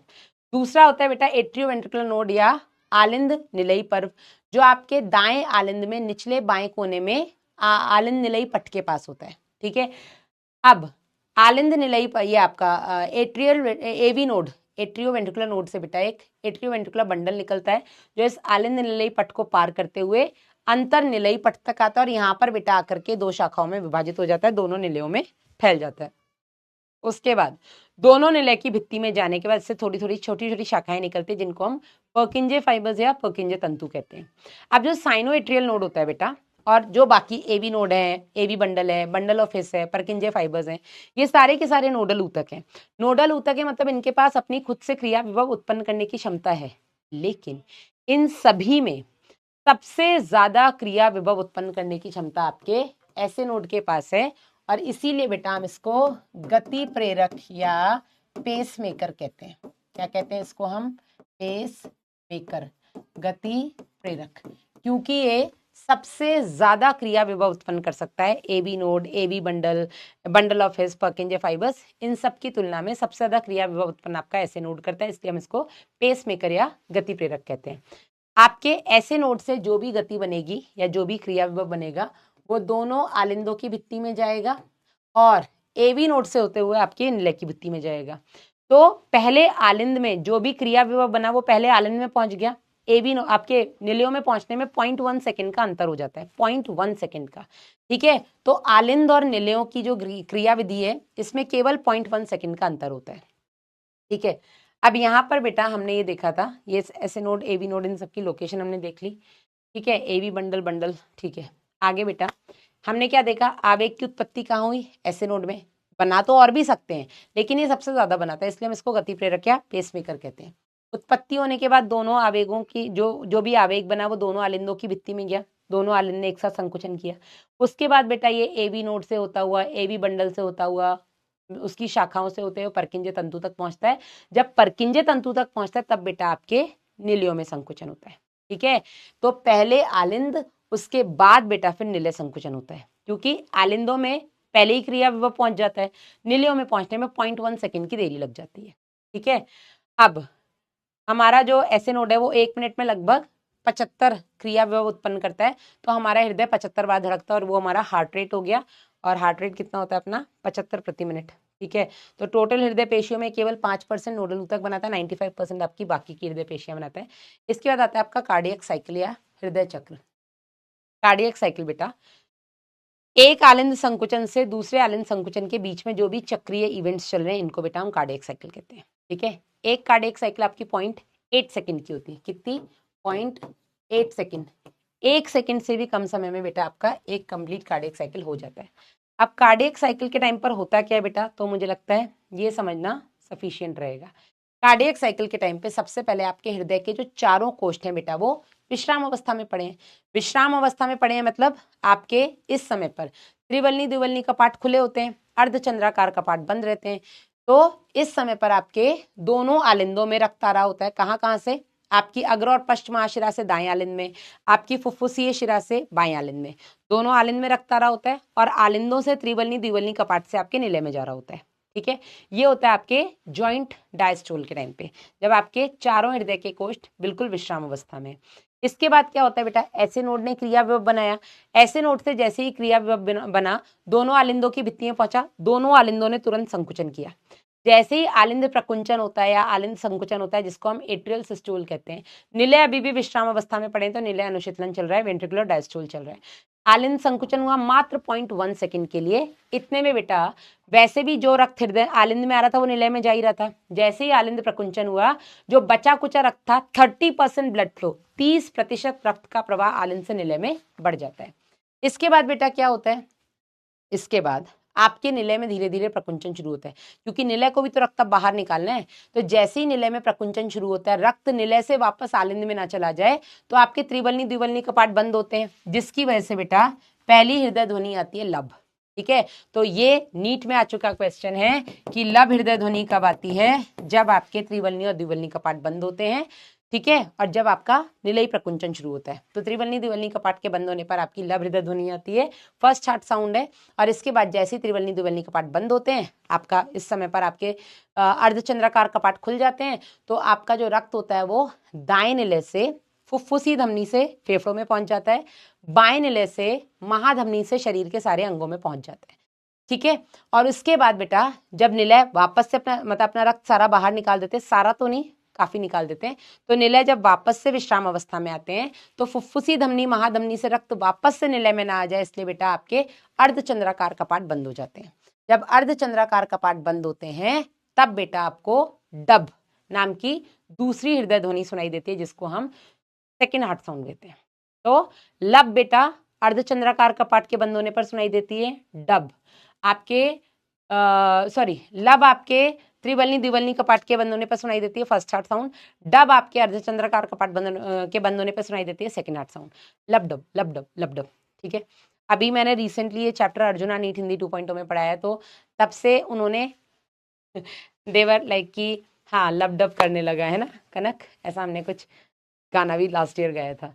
तो तब से उन्होंने, अब जैसे सब टीचर्स की अपनी आर्मी बनी हुई है, किसी की कुछ किसी की कुछ, मेरी ऐसा कोई आर्मी नहीं थी, लेकिन उन बच्चों ने खुद ही बोली कि मैडम आपको देख करके हमारा भी दिल ऐसी लबडब करता है, तो तब से हमारी लबडब आर्मी हो गई है। ठीक है, तो अब उन्हीं बच्चों ने, जैसे तुम लोगों ने वो टियारा वाला क्वीन वाला मुझे वो दिया खिताब, ऐसे ही अर्जुना नीट हिंदी 2.0 का इस साल जो बैच था बेटा, उन्होंने मुझे लबडब आर्मी का खिताब दिया है। तो आज से हमारी लबडब आर्मी है आप लोगों के लिए। उन लोगों ने तो बना ली है अपनी, अब क्लास शुरू होती है लबडब आर्मी जिंदाबाद होता है। ठीक है, तो लबडब करने लगा। डन, यहाँ तक क्लियर है। चलिए, इसके बाद बेटा इसी चीज को हमने चक्र के हिसाब से सुना था, तो हमने ये देखा था हृदय अनुशीतलन बेटा 0.4 सेकंड का होता है, आपका एट्रियल सिस्टोल 0.1 सेकंड का होता है, और वेंट्रिकुलर सिस्टोल 0.3 सेकंड का होता है।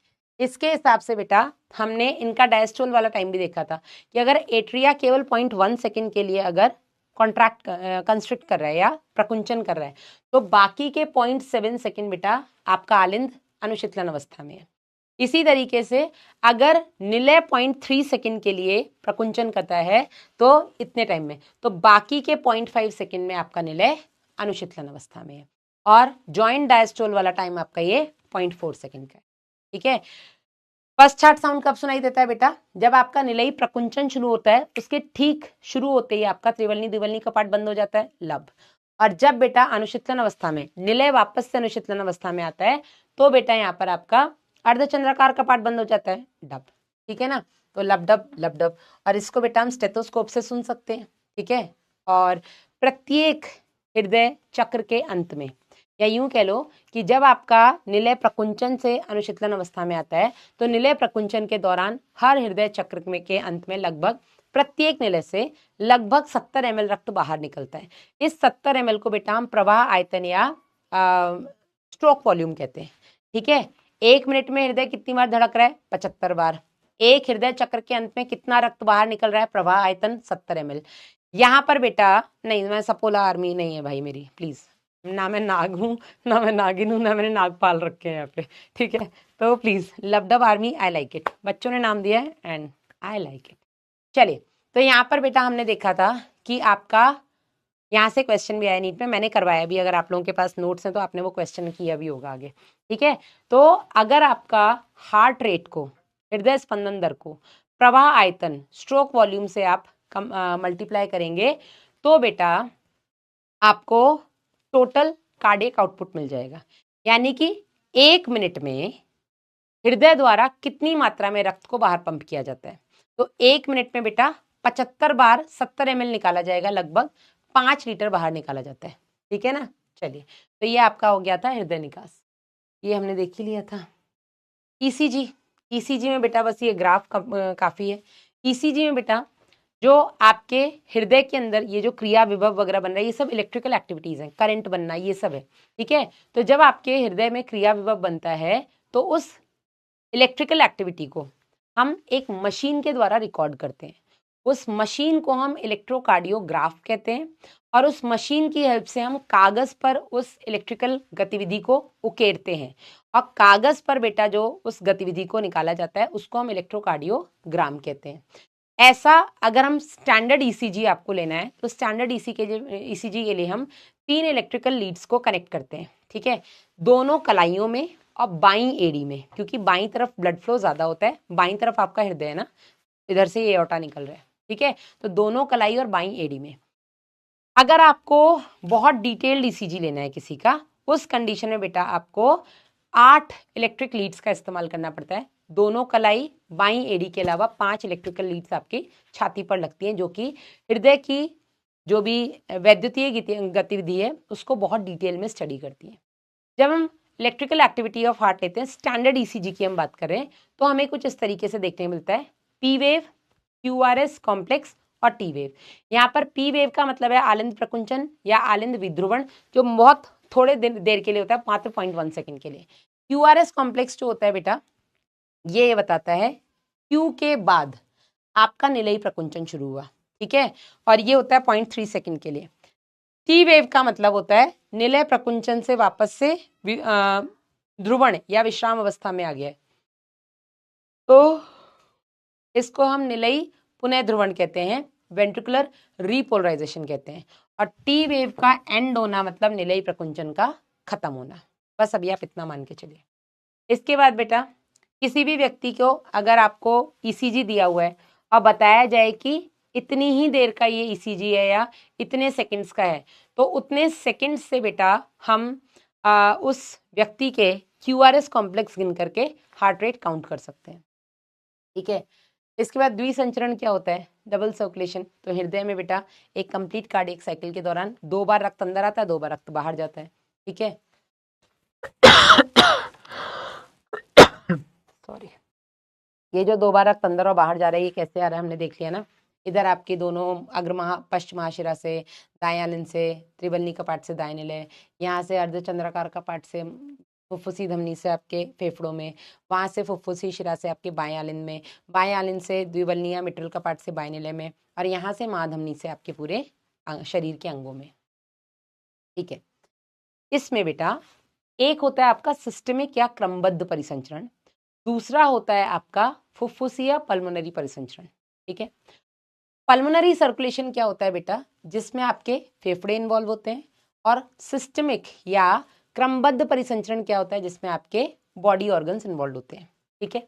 तो पल्मोनरी सर्कुलेशन में आप देखेंगे दाएं आलिंद राइट वेंट्रिकल से रक्त निकल के फेफड़ों में पहुंचा, पल्मोनरी आर्टरीज से, फुफ्फुसी धमनी से, और पल्मोनरी वेन्स के द्वारा आपके लेफ्ट एट्रिया में आ गया।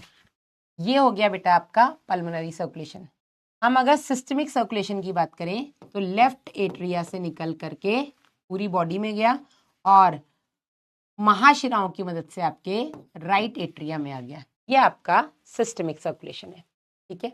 इसके अलावा बेटा एक कोरोनरी सर्कुलेशन होता है। कोरोनरी मतलब आपका हृदय परिसंचरण।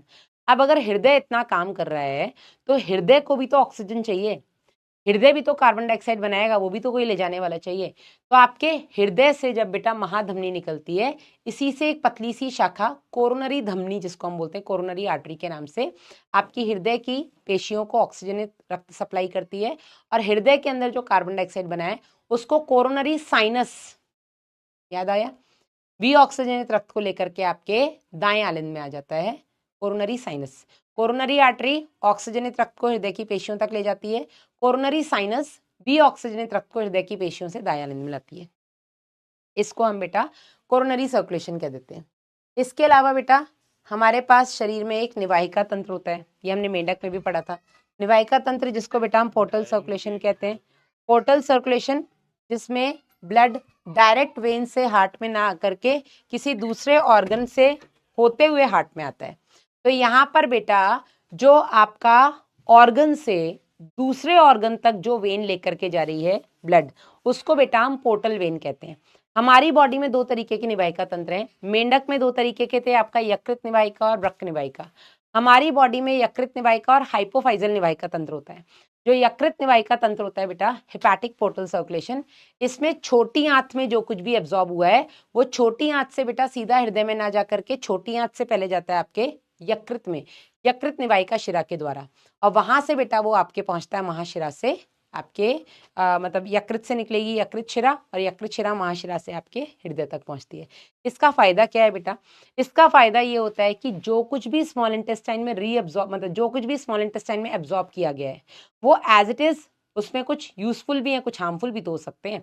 तो अगर कोई भी हार्मफुल सब्सटेंस वहां पे एब्जॉर्ब हुआ है तो उसको सीधा हम हार्ट तक नहीं भेजेंगे, पहले लिवर में जाएगा, और लिवर में अगर कोई ऐसा वेस्ट है तो उसको वहीं रोक दिया जाएगा, ब्लड को प्योरीफाई करके आपके हार्ट में भेजा जाएगा। दूसरा है आपका हाइपोफाइजल निवाहिका तंत्र, जिसमें बेटा रक्त को आपके हाइपोथैलेमस से डायरेक्ट हार्ट में ना आने के बदले हाइपोथैलेमस से पहले पिट्यूटरी ग्लैंड में जाता है, पिट्यूटरी ग्लैंड से बेटा आपके हार्ट में आता है। हाइपोथैलेमस से पिट्यूटरी की तरफ जो शिरा जाती है उसको बेटा हम हाइपोफाइजल निवाहिका शिरा बोलते हैं। इसका क्या फायदा है? इसका फायदा ये है बेटा कि हाइपोथैलेमस से जो भी आपके हॉर्मोन्स रिलीज होते हैं वो पहले पिट्यूटरी में इसी निवाहिका शिरा से चले जाते हैं, और पिट्यूटरी में वो अपना काम करके बाकी के ब्लड को हार्ट में भेज देते हैं। आर्टरी वेन्स का डिफरेंस हम देख ही चुके हैं। हृदय क्रिया का नियमन, तो वैसे तो हमारा हार्ट स्व उत्तेजनशील है, ऑटो एक्साइटेबल है, मायोजेनिक है, अपना क्रिया विभव खुद बना सकता है पापा जी से मिला दो अंजलि, पापा जी को काम करने दो। रुद्र प्रताप सिंह थोड़ा स्लो मैडम जी, कितना स्लो? सामने नोट्स रखे हैं ना, रिवाइज ही तो कराना है। तो वैसे तो हमारा हृदय मायोजेनिक है, अपनी खुद की पेशियां ही नोडल ऊतक बना करके क्रिया विभव बना रही हैं और अपना काम कर रही हैं, लेकिन इमरजेंसी की कंडीशन में बेटा इस पर हमारा मेडुला ऑब्लोंगेटा, जो कि आपके ब्रेन का पश्च मस्तिष्क का भाग है, मेडुला ऑब्लोंगेटा में आपका स्वायत्त तंत्रिका तंत्र का एक केंद्र होता है, इसके थ्रू भी बेटा हार्ट पे काम किया जा सकता है। और आपके इमरजेंसी हॉर्मोन्स जो निकलते हैं मध्यांश वृक्क की, क्या बोलते हैं, एड्रिनल मध्यांश, एड्रिनल अधिवृक्क मध्यांश से, वहां से निकलने वाला एड्रेनलिन और नॉरेड्रेनलिन, जिनको मिलाकर के हम कैटेकोलामीन्स कहते हैं, यहां से भी बेटा काम हो सकता है इमरजेंसी में। ठीक है, तो नॉर्मल आपका जो हृदय स्वायत्त तंत्रिका तंत्र के बेटा दो भाग होते हैं, अनुकंपी और परानुकंपी। अनुकंपी और परानुकंपी जो होते हैं बेटा, अनुकंपी इमरजेंसी में और परानुकंपी नॉर्मल कंडीशन में काम करता है। अनुकंपी तंत्रिका तंत्र और इमरजेंसी में ही अधिवृक्क मध्यांश से निकलने वाले कैटेकोलामीन्स, एड्रेनलिन जिसको हम एपिनेफ्रीन कहते हैं, नॉर एड्रीनलिन जिसको हम नॉर एपिनेफ्रीन कहते हैं, ये हार्मोन्स अनुकंपी तंत्रिका तंत्र के साथ मिलकर के आपके हृदय की क्रिया को बढ़ा सकते हैं। हृदय स्पंदन दर बढ़ा देंगे, आपकी जो प्रकुंचन की क्षमता है वो बढ़ा देंगे, जिसकी वजह से आपका प्रवाह आयतन बढ़ेगा, दोनों बढ़ेगा तो आपका कार्डियक आउटपुट भी बढ़ेगा। वहीं बेटा जो आपका परानुकंपी तंत्रिका तंत्र है वो नॉर्मल कंडीशन में काम करता है, और आपके मेडुला ऑब्लोंगेटा में प्रेजेंट आपका जो इसका केंद्र है उसके थ्रू बेटा हृदय की गतिविधि को कम करता है ना, हृदय स्पंदन दर कम कर देगा, स्ट्रोक वॉल्यूम कम कर देगा, जिसकी वजह से आपका कार्डियक आउटपुट भी कम हो जाएगा। लास्ट है बेटा आपका डिसऑर्डर्स। तो सबसे पहला है आपका हाई ब्लड प्रेशर, जिसको हम हाइपरटेंशन या अति रक्तदाब बोलते हैं। हाइपरटेंशन बेटा क्या होता है? सामान्य रक्तदाब होता है 120/80, ठीक है, सॉरी 120/80, हाँ 120/80 mm/Hg, जिसमें 120 कब होता है? जब हृदय से रक्त निकलता है, जब निलयी प्रकुंचन होता है तो रक्त बाहर निकलता है, उस टाइम पर सिस्टोलिक ब्लड प्रेशर 120 होता है। और जब आपके निलय विश्राम अवस्था में पहुंच जाते हैं, रक्त बाहर नहीं निकलता है, तो आर्टरीज में रक्तदाब कम हो जाते हैं, जिसको हम डायस्टोलिक ब्लड प्रेशर कहते हैं, आपका अनुशीतलन दाब, ठीक है ना। तो प्रकुंचन और अनुशीतलन, अब प्रकुंचन में ऑब्वियसली जब प्रेशर ज्यादा लग रहा है तो बीपी ज्यादा होगा 120, अनुशीतलन में बेटा कम हो जाएगा 80, ये नॉर्मल बीपी है। अगर यही आपका प्रकुंचन और अनुशीतलन दाब 140/90 या उससे ऊपर जाता है तो बेटा ये आपका हाई बीपी है। अब अभी आप इतना ही पढ़ोगे, एमबीबीएस में जाने के बाद आप पढ़ोगे कि एक उम्र के बाद 140/90 नॉर्मल बीपी होता है, लेकिन अभी आपको यही जानना है कि एक मतलब 140/90 से अगर ऊपर जा रहा है तो हाई बीपी है। और अगर कंटिन्यूअसली हाई बीपी रहता है बेटा तो आपके बॉडी के बहुत इंपॉर्टेंट ऑर्गन्स जैसे कि ब्रेन, किडनीज, इनको ये अफेक्ट कर सकता है, फेलियर करवा सकता है। दूसरा बेटा आता है आपका हृदय धमनी रोग, जिसको हम कोरोनरी आर्टरी डिजीज या एथेरोस्क्लेरोसिस कहते हैं। तो एथेरोस्क्लेरोसिस में क्या होता है? एथेरोस्क्लेरोसिस में जो आपकी कोरोनरी आर्टरी है, कोरोनरी आर्टरी जो ऑक्सीजनेटेड ब्लड को आपके हार्ट मसल्स या कार्डियक मसल्स तक लेकर के जा रहा है, उस कोरोनरी आर्टरी में अगर कोलेस्ट्रॉल, कैल्शियम आयन और फाइबर्स डिपॉजिट हो जाते हैं। और ऐसा कब होता है? जो लोग बहुत ज्यादा तेल वेल खाते हैं, ठीक है। तो उस कंडीशन में बेटा जो कोरोनरी आर्टरी है उसकी अवकाशिका सक्रिय हो जाएगी, जितना ब्लड आपकी कोरोनरी या हृदय पेशियों में जाना चाहिए था उतना नहीं जा पाएगा, जिसकी वजह से बेटा आपकी हृदय पेशियां जो है वो अफेक्ट होंगी, ठीक है। वो हम बाद में, मतलब उसी वजह से आपका जब हृदय पेशियां डैमेज हो जाती है तो हार्ट अटैक आता है, ठीक है। तो कोरोनरी आर्टरी डिजीज क्या है? एथेरोस्क्लेरोसिस, जिसमें आपकी कोरोनरी आर्टरी में ये सब जमाव की वजह से अवकाशिका कम हो जाती है, जिसकी वजह से एंजाइना पेक्टोरिस, जिसको हम हृदय शूल कहते हैं, जब आपकी कोरोनरी आर्टरी डिजीज होती है, इन सबकी अवकाशिका, इन सबके जमा होने की वजह से अवकाशिका कम हो जाती है, तो हार्ट मसल्स में जितनी ऑक्सीजन जानी चाहिए होती है उतनी नहीं जाती है, हार्ट मसल्स डैमेज होती हैं, तो हार्ट में हल्का सा पेन शुरू होता है और उसी दर्द को एंजाइना पेक्टोरिस कहते हैं। अब अगर आपने इस दर्द को सीरियस नहीं लिया तो हृदय मसल्स इतनी डैमेज हो जाएंगी कि हार्ट अटैक आ जाएगा। अगर हार्ट अटैक आ गया बेटा तो आपको पता ही है वो हार्ट अटैक का तरीका क्या होता है। ये हार्ट अटैक आ गया, ठीक है, पहले तो रीजन जानो, यही होता है रीजन। तो फिर हम इस जो ये अंदर एथेरोस्क्लेरोसिस हो गया, जो ये सब जमाव हो गया, इसको बेटा हम तोड़ते हैं। अब इसको तोड़ने के लिए या तो हम स्टेंट डाल सकते हैं या बेटा हम बाईपास सर्जरी कर देते हैं, हम दूसरा रास्ता निकाल देते हैं, ठीक है। इसके अलावा ये तो हो गया हार्ट अटैक। हार्ट अटैक में आपकी हृदय की जो पेशियां हैं वो डैमेज होती हैं, क्यों? क्योंकि कोरोनरी आर्टरी डिजीज में जमाव की वजह से ब्लड प्रॉपर नहीं पहुंच पा रहा है या ऑक्सीजन उतनी नहीं पहुंच पा रही है। एक होता है heart cardiac arrest. Cardiac arrest मतलब हृदय की गतिविधि का पूरी तरीके से रुक जाना। और एक होता है हार्ट फेलियर। हार्ट फेलियर को हम बेटा कंजेस्टिव हार्ट फेलियर या संकुलित हृदयपात भी बोलते हैं। कंजेस्टिव हार्ट फेलियर इसलिए क्योंकि जनरली हार्ट फेलियर का रीजन होता है लंग्स में कंजेशन। हार्ट फेलियर का मतलब है जब हार्ट को जितनी मात्रा में ऑक्सीजन अंगों तक पहुंचानी चाहिए उतनी मात्रा में ऑक्सीजन वो अंगों तक नहीं पहुंचा पाता। अब क्यों नहीं पहुंचा पाता? क्योंकि हार्ट को खुद ही इतनी ऑक्सीजन नहीं मिल रही तो अंगों तो क्या पहुंचाएगा। हार्ट को क्यों नहीं मिल रही है? क्योंकि बेटा पीछे लंग्स में कंजेशन है, लंग्स में कंजेशन की वजह से लंग्स उतनी ऑक्सीजन ब्लड को दे ही नहीं पा रहा, ब्लड ही नहीं ला पा रहा है हार्ट तक, तो हार्ट कहां से ले जाएगा, ठीक है। तो कार्डियक अटैक क्या होता है? हार्ट अटैक मतलब हार्ट की मसल्स का डैमेज होना, किस वजह से? कैड की वजह से। और उस टाइम पर जो पेन होता है उसको हम एंजाइना कहते हैं। कार्डियक अरेस्ट मतलब हृदय की गतिविधि का रुक जाना, डेथ। जो इंस्टेंट डेथ हो रहा है ना आजकल, वो बेटा आपका कार्डियक अरेस्ट की वजह से है, ठीक है। हाँ, मेरे अकाउंट में भी है यस। और हार्ट फेलियर मतलब जब हृदय जितनी मात्रा में उसको ऑक्सीजनित रक्त को अंगों तक पहुंचाना होता है नहीं पहुंचा पाता, उसको हम हार्ट फेलियर कहते हैं। और जनरली बेटा इसका रीजन आपके लंग्स का कंजेशन होता है, इसलिए हम इसको कंजेस्टिव हार्ट फेलियर भी कहते हैं। लगाओ सारी डीपीपीज जो लास्ट ईयर दी थी, सारी डीपीपीज लगाओ, पीवाईक्यूज लगाओ, ठीक है, मॉड्यूल लगाओ, एमटीजी है तो एमटीजी लगाओ। जो लोग कह रहे हैं मैडम 13 साल के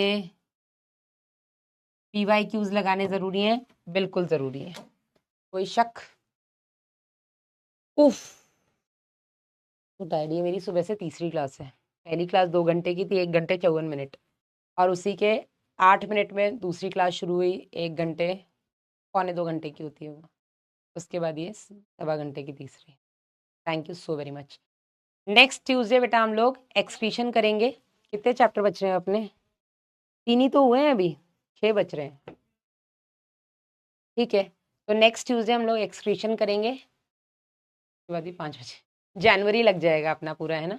चलो कोई बात नहीं, फरवरी से तुम लोगों के बोर्ड्स ही हैं, है ना। तब तक उम्मीद भी आ जाएगा तुम लोगों के लिए, कोई भी लाइव पर आ जाएगा, तुम लोग प्लीज़ अटेंड करना। यही सब छोटे छोटे सहारे हैं बोर्ड वालों के लिए, ठीक है। अपना ध्यान रखिएगा, मिलेंगे नेक्स्ट ट्यूसडे। कोई सॉन्ग नहीं भाई, मेरे गले की बहुत बुरी हालत हो रखी है शोभिता, आज तीसरी क्लास है और अभी मुझे एक और रिकॉर्ड करनी है कल की 6.0 की, तो वो भी 2 घंटे की, क्योंकि उस चैप्टर 6.0 में मुझे 3 महीने में पूरा सिलेबस कराना है, 3 साढ़े 3 महीने में। तो सोचो, एक्सक्रीशन 3 लेक्चर में कराना है। आज की क्लास में पूरा ब्लड खत्म कराया मैंने, 3 लेक्चर में एक्सक्रीशन बोल रही हूँ, ये सर्कुलेशन 3 लेक्चर में कराना है। तो 1 लेक्चर हुआ है अभी, 2 लेक्चर में मुझे पूरा खत्म करना है। तो कल वेडनेसडे है ना, कल एक और जाना है, अभी रात को करना है बेटा। वासु अपने पापा के साथ इंगेज्ड है। चलो बाय बाय, टेक केयर, मिलेंगे हम लोग रिजल्ट सेलिब्रेशन में।